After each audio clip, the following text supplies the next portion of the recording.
Ready? Now? Hello, everybody. Welcome back from lunch. Everybody sated, fed, happy to be back? Yes? Yes? How about more enthusiasm than that? Are you happy to be back? Yes? All right. Hey, this has been a great morning. We've had over almost 800 attendees so far today. That doesn't count the people that are coming through the afternoon. We've got a great afternoon session planned.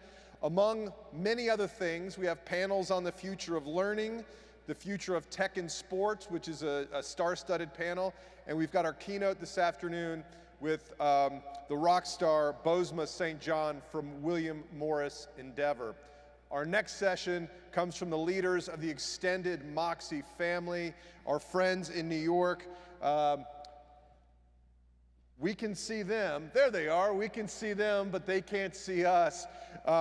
Ladies and gentlemen, please welcome Chief Growth Officer from Publicis Groupe, Rishad Tobaccowala, and Tom Goodwin, EVP of Innovation for Zenith Media. Gentlemen, take it away. Hello, Atlanta. I'm Tom. This is Rishad, in case that wasn't clear and you didn't know us already. We're here to do our favorite thing, which is to indulgently talk about the future. We've got about 17 minutes to do so and a lot to cover. So I guess we'll get straight into it. Rishad, the future, the next 10 years, what's going to happen? I believe we're entering the third connected age. So 30 years ago with the World Wide Web, we started the first connected age where a page connected to a page, and at the end of the page, you either had content or you basically had commerce. The people who best optimized how to find the content was Google. The people who best optimized how to find the commerce was Amazon, and they became two of the five most valuable companies in the world, at least in the Western world. In 2007, we had the second connected age, where we were connected to everybody through social networks and connected all the time because of mobile. The companies that did that best were Apple and Facebook, and they've become two very powerful companies themselves. We're now entering the third connected age, where there are four types of connections. The first one is data connecting to data, which is the best way to explain deep learning, machine learning, and AI. The second is basically things connecting to things, which is the Internet of Things. Third are completely new ways of connecting, of which voice is the big one today, but coming is AR, VR, MR. And finally, all of this is going to be connected much, much faster with the advent of 5G. So 5G, AR, VR, and voice, AI, and IoT will build the third connected age. What do you think? I mean, I like to take a more provocative approach, I guess. Sure. I get quite irritated with the consensus that's out there about how things will be. For me, we're at this kind of weird inflection point. I mean, I like the theme of this conference today being about crossroads, because I think we've only ever, within our living memories, we've only ever known an era with more technology and more data and more content. And we've kind of said yes to everything without thinking about it. We're kind of like this metaphorical person lost in a desert that sees an oasis with water where we just indulge ourselves with everything. And I think there's a lot of confusion and complexity and this sort of period in the interim right now where we haven't really made sense of it. So we presume that we're going to have 5G, and we presume that we're going to share more data, and we presume that things are going to be more personalized. We presume that experiences are going to become more sort of intimate and experiential, and that things will be automated. But I can't help but think that we're almost on this sort of cusp, this sort of threshold where, to some extent, some parts of society are starting to think, is this a good thing? Like, are my kids being drawn towards the screen like a moth towards a flame? Is this what I want for the future? And there are other people that are starting to sort of humanize it. I mean, you talk a lot in your sort of book about the need for sort of soul in the age of technology. So I think it's really hard to know. Like, I think the best thing that we could do is ask good questions. That's my way of getting out of saying stupid things, is to talk about the quality of questions I ask rather than the answers. But I think we would be wrong to assume that we'll extract even more humanity out of things. And I think instead we may focus a bit more on empathy and emotion. And that means that technologies like virtual reality or like 5G will have to start serving us in a more human way rather than the interests of the technology companies. I think you're right. And it's one of the things that I recently spoke about, which I think is also a topic of this talk or conversation, is it's time to optimize for the citizen versus the consumer. because everything has been looked at from a consumer's point of view. And when marketers say they want to have a relationship with me because I'm a consumer, but they value me based on my net present value or my lifetime value, and they send me messages and then milk my udder like a cow till I'm empty. The whole idea is I really don't want to have a relationship. You don't have a relationship like that with anybody you love. Yeah. Right? So it's a very strange thing. As I tell people, I don't want to have a relationship with Tylenol. I just want my headache to go away. And so, to a great extent, we have to think broadly, because there is a backlash which has been going for the last, I would say, 2-3 years, particularly among these. And there are 3 big crises which are, while technology has enabled and empowered and done amazing things, they've created 3 crises. One is the breakdown in trust, which is who can you trust? Can you trust agencies? Can you trust clients? Can you trust Facebook? Can you trust platforms? Who can you trust? Can you even trust the Vatican or the University of Southern California, which is sort of one. The second one is, closed-mindedness and the fear of the other, whether it's the immigrant or anything else. And the best way I try to tell people is we're all immigrating into the future, so get used to it, okay? It is quite odd, though, because in theory, the internet would have solved these problems. Right, but instead it's created, no, because what tends to happen is when you do micro-targeting advertising, it allows you to do micro-targeting harassment and micro-targeting a lot of other things. That's the second one. The third is the rise of inequality, which is one of the reasons why you have issues like, the yellow vest, Brexit, a whole bunch of other things. So technology, while it's brought it good, to your point, has these things about the breakdown in trust, the rise of closed-mindedness, and the increase in inequality. I mean, that sounds quite dark and dystopian when you talk about those problems that you see right now. Like, how do you see either technology or society evolving in a way where we start to resolve those problems and build a platform for the growth of everyone? I think, to building on what you mentioned, and in fact, the book I'm writing about is basically staying human in the age of data. It's called Restoring the Soul of Business. I think companies have got to agree that what they say they have to live. I've always said ideals roam free on a company's website, but rarely in their business. Yeah, absolutely. Okay. But so now when one says ESG, environmental sustainability, governance, or authenticity or sustainability, these are things that need to be practiced in the business. And one of the things I'm noticing, whether it's with Generation Z or whatever, there's a belief that values of a business is as important as the value you get from a business. So I believe that what we need to do as marketers is think broadly about, or just as business people, think broadly about, in addition to whatever we do from a marketing and consumption perspective, what's the impact on data and privacy? What's the impact on people and community? What's the impact on our strategic options about the future? Because one of the key things is if you only have dominant players, in effect, you're going to basically have no competition. And capitalism is about competition, and really what's now happening is with these people's sizes, network scale, and lobbying, they're eliminating competition. So you can pretend to announce something and you destroy 10-15% of a company's market cap. That is too much power. Yes, that is too much power.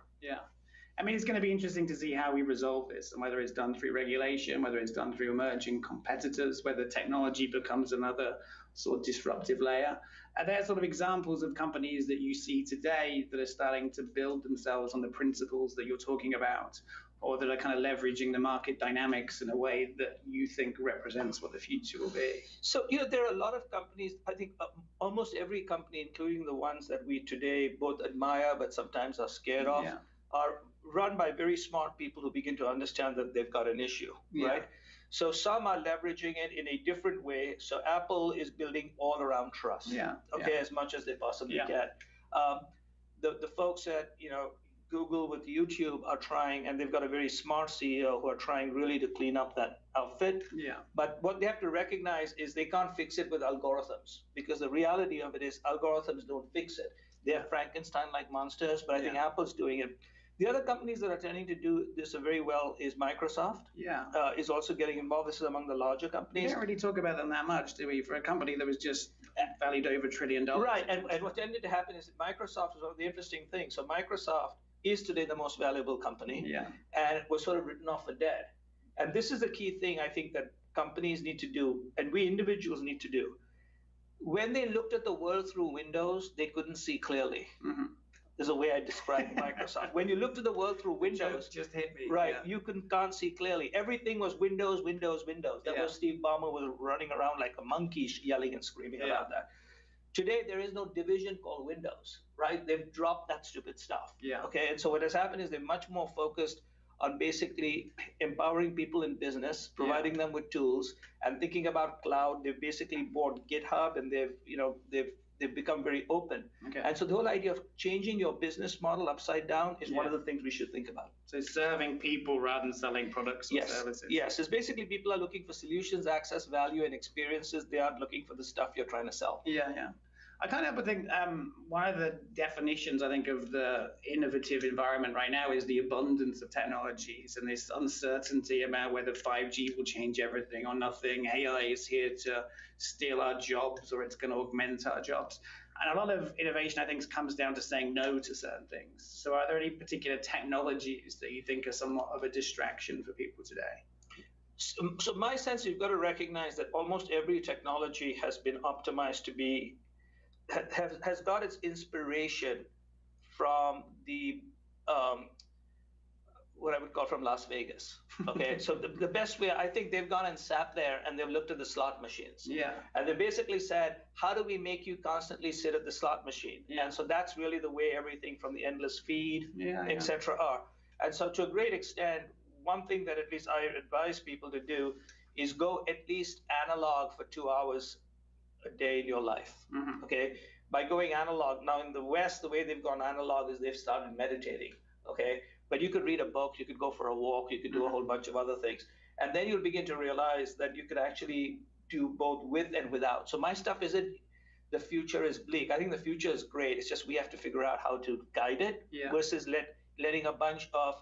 I really think what's really interesting if you think about forgetting the Chinese companies, most of what's even put into these algorithms and everything else has been designed by a 25 to 35-year-old, extremely rich white guy in California. Yeah.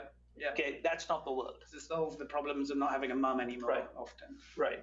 Well, no, and they want if you look at most of these apps, there's an app for that. Yeah. I'd say zap most of the apps. You don't need an app for that. Yeah. Okay. Yeah. In fact, most apps you can do much easier by yourself. Yeah.